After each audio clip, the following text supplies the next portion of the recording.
Hi everybody in Research Methods, Psych 290. The topic for the week, if we were in class, would be ethics. We would be getting exam 5 back and then starting on this topic.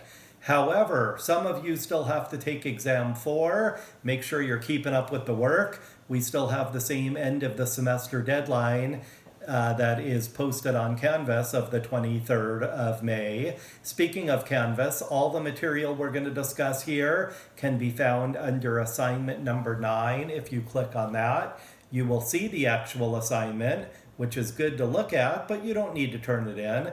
And then I've attached APA's Ethics for Psychologists. You definitely want to read through that to do well on the exam. However, there is a little cheat sheet.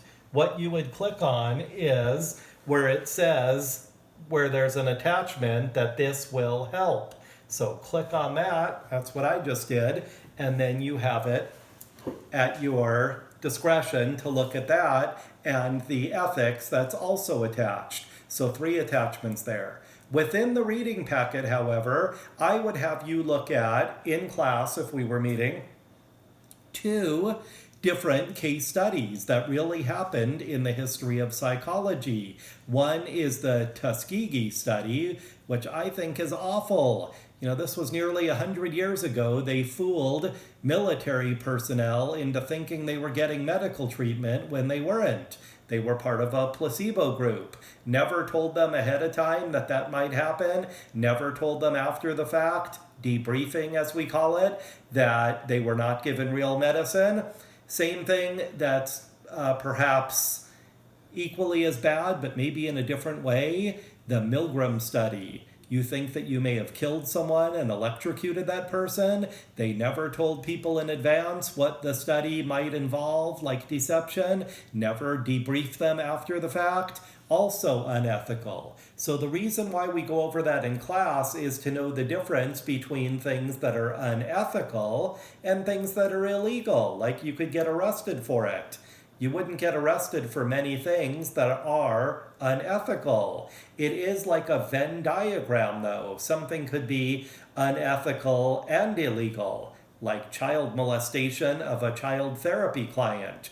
You could get in a lot of trouble for that in your profession, but you could also get arrested too, of course. So let's talk about the things that are unethical. I'm using that cheat sheet where it says this will help.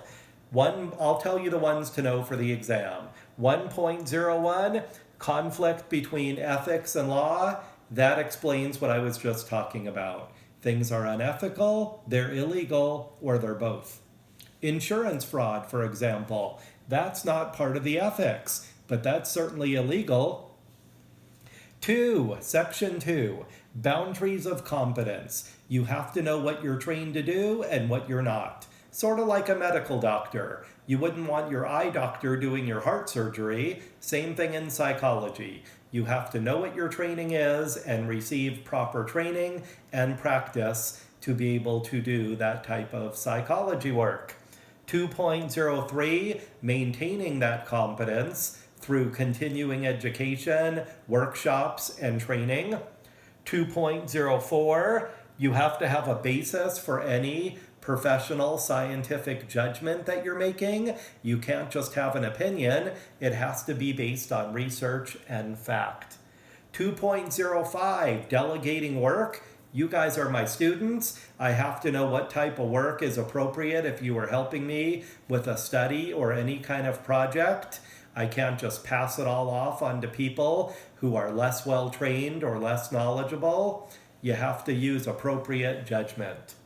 2.06, you do have to know your own personal problems. Psychologists are human, just like anyone else. We have to know when our own problems interfere with our ability to be able to practice and provide services.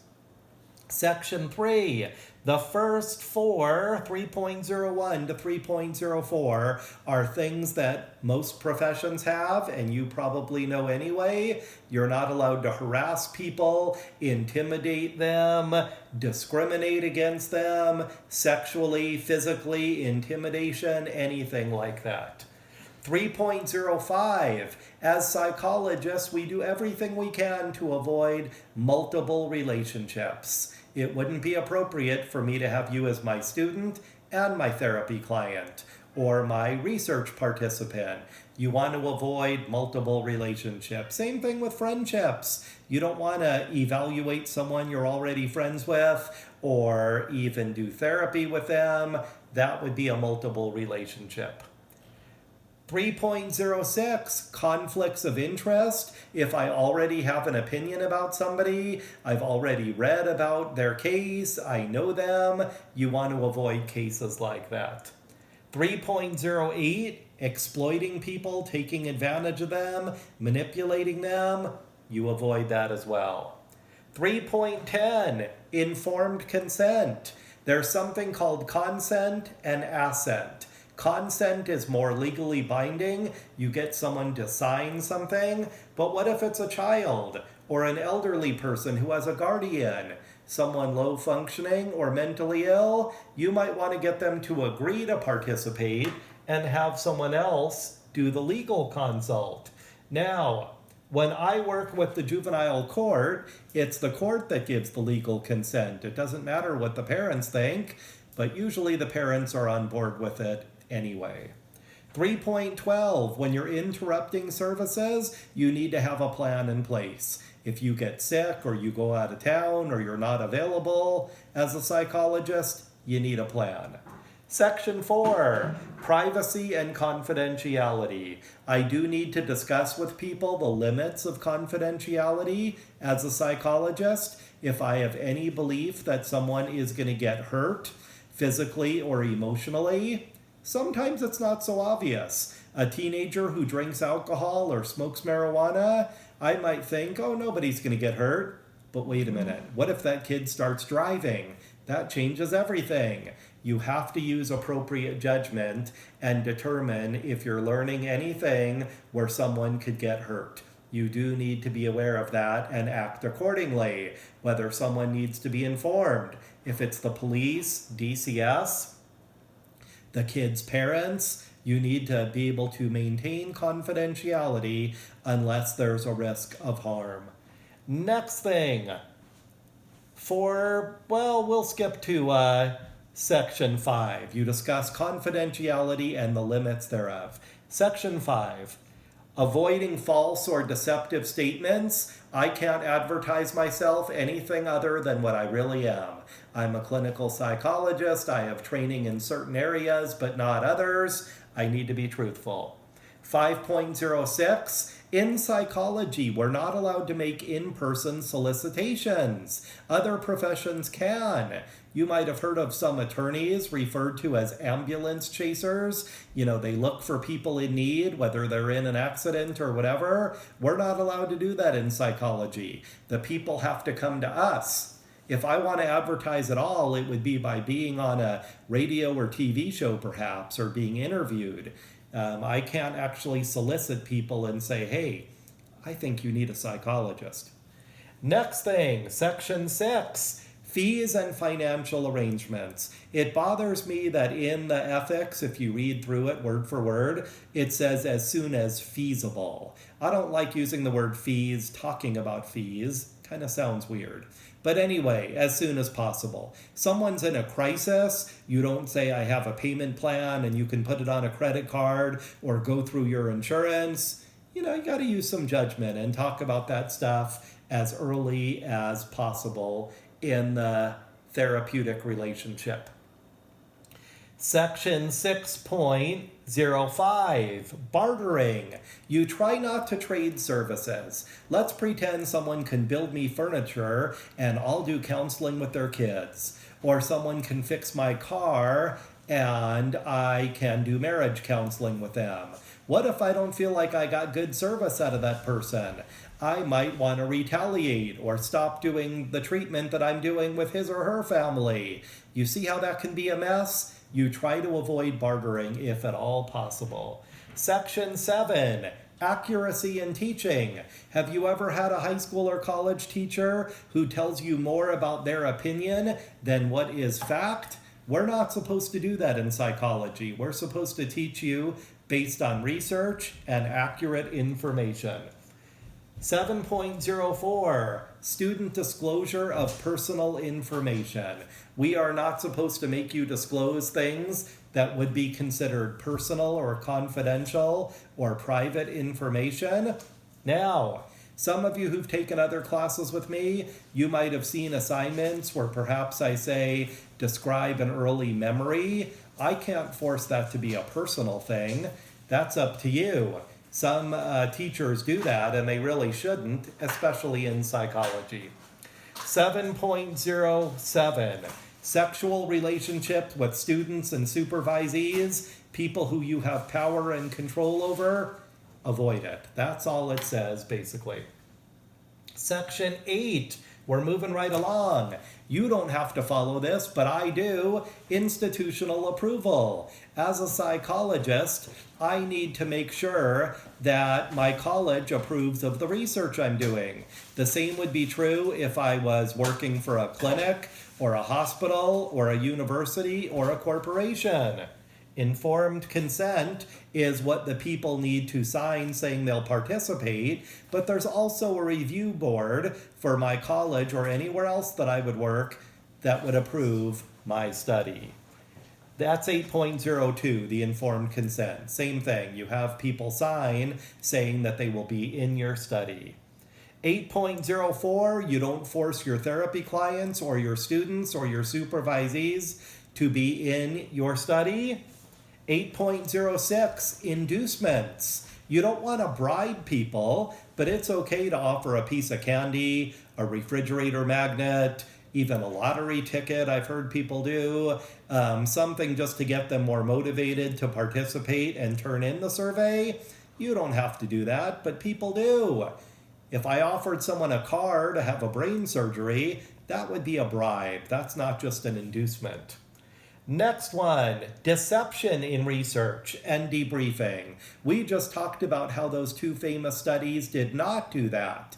If you're deceiving, tricking people, you need to be sure that nobody's going to get hurt and that you inform them that there might be deception in advance. Trickery, basically. And then after the fact, debriefing. The military and the police use that term as well. I need to let them know after the fact what really happened. In writing, in person, by email, whatever the most appropriate means are at the time. So, Section 9, humane care of animals. Yes, there is some research that harms animals or even kills them, perhaps brain research or cancer research, but you need to make sure that they are handled humanely. 8.10, reporting research results. You need to report accurately. Sometimes your results don't come out the way you want them to. That might happen in your study. You still have to report the results accurately, even if it's not what you wanted them to be. 8.11 and 12, plagiarism and credit. You know this, you're not allowed to claim someone else's work as your own. If you're copying someone's words, you need to give them credit in the research that you're doing. But research credit 8.12 refers to something a little different. Who is working on your study? Did that person have a minor role where you just want to thank him or her? Or do you want to include that person in your study of who the authors are? You've probably found studies already for your paper that include more than one author. Perhaps they work together, 2, 3, or even more of them. Section 9, assessments. This is the kind of work that I have done for the juvenile court and other state agencies. I need to have a basis for any assessment I do. It can't be just that I want to make money. If it was that easy, I would open up a kiosk at the mall or something and, test people's IQ or their personality. Not allowed to do that as a psychologist. It has to be for a scientific reason, a purpose. 9.02, 3, 6, 7, 9, and 10, it all gets into the same topic. You need to know how to use the tests, how to score them, how to interpret them, how to offer the information, explain it in words people will understand. Unqualified people should not be using the test for you just because you don't have enough time to do it. All of those things are really one big topic, if you ask me. And section 10, in class, this is what students usually want to talk about: therapy. Informed consent, same thing. Just like research and assessments, you get people to sign something or at least agree that they're being part of therapy. 10.05, notice we're not doing all of them, just the important ones for the exam.